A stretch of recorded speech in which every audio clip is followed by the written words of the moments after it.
What's up, family? This is an old story, but it's new to me. I found it compelling, so I wanted to share it with y'all. While going about his duty as a police officer for Henrico County, Virginia, one officer decided that the status quo was not enough. When the officer saw a woman on the road in need, he pulled her over in his squad car, and he did something that Shanice Thacker never expected in a million years. He helped her.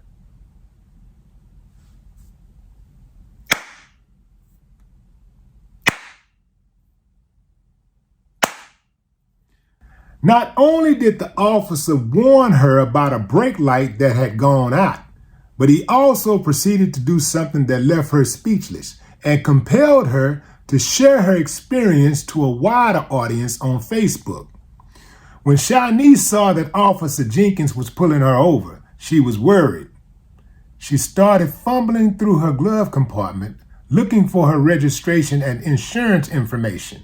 However, as soon as the officer got close enough, he told her not to bother. He wasn't pulling her over for any reason but to tell her that her brake light was out. As he walked to the car, and as she was pulling her stuff out, he said, "Don't worry about pulling anything out. I just want to let you know that your brake lights are out." At that point, Shanice felt that she could trust Officer Jenkins because he was just trying to make sure that she was safe on the road. She decided to unburden her frustrations on him. She told him that she just replaced her brake light in July and was worried that this would result in another expensive test to check her car's wiring.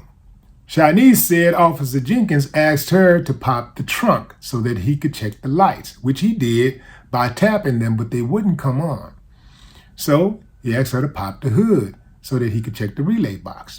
That didn't work either, so he asked her to step outside of the car so he can check those lights.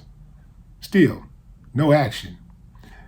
At the end of the day, the officer just let her go without issuing a ticket.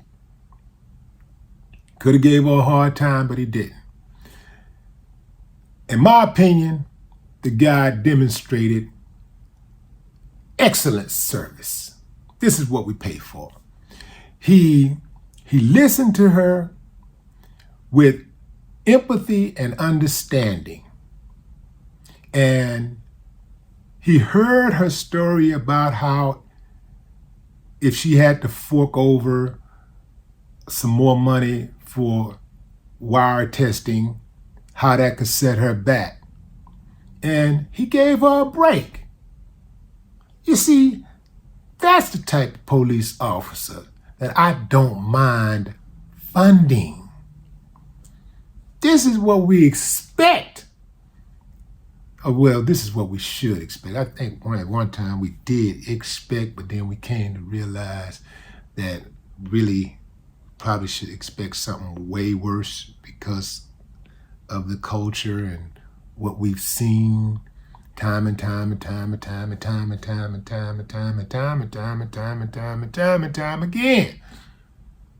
Boy, it is very, very difficult to find good police officers.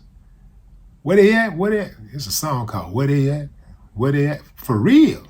I need to see them. I need to see more. I need to report more cases. I need cases like this. I want to report these type of stories. If you got stories like this, send them to me, fam, because you know when they get out of line, if they get out of pocket, I'm going to give them everything they're looking for. But, you know, I would rather cover stories where officers are treating the community, members of the community, with dignity and respect and really serving the community. Because I'm going to tell you something, if that really happened, communities all across America would actually be safer. People don't feel safe. They don't feel safe when dealing with the criminal aspect of society, nor the uniform criminal aspect of society. You know, people are afraid of the police and the regular criminals. I guess in some cases the police, many cases the police are the regular criminals. But y'all know what I'm talking about, fam. Anyway, salute to Officer Jenkins and Shanice. I'm glad everything worked out for you. No more talk.